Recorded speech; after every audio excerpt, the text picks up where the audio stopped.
Европа тартып алды кучагынан.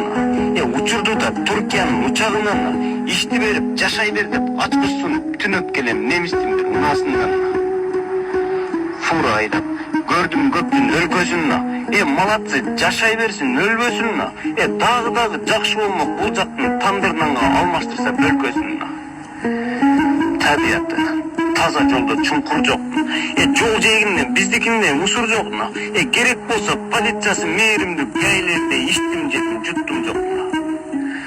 Түнөл көрдүм тоодон эмес адырдан. Көпүрөнү эки тоого асылган. Келечекте бизде дагы болот деп үмүт кылам камчы менен садырдан. Европа эң бир таза жер экен. Жолдорун айт 3-4 катар кең экен. Бирок менен туулган соң бул жакта мен айтканың бир тыйынга тең экен. Элин айтсаң маданияты кең экен. Сөзгө жоопту күлүп айтчу эл экен. Мен күлсө да сага карап жылмайып бул жерлерге чүлөй эле мен экен. Көрө албадым көчөлөрдөн мастардын. Жолду бойлоп чылым чеккен жаштардын. Кыргыз деле жетишишме бул шартка эгерерди иштеткенде баштардын. 30 жылда талаптанып болгонуна, оңдободу ош бишкектин жолдоруна.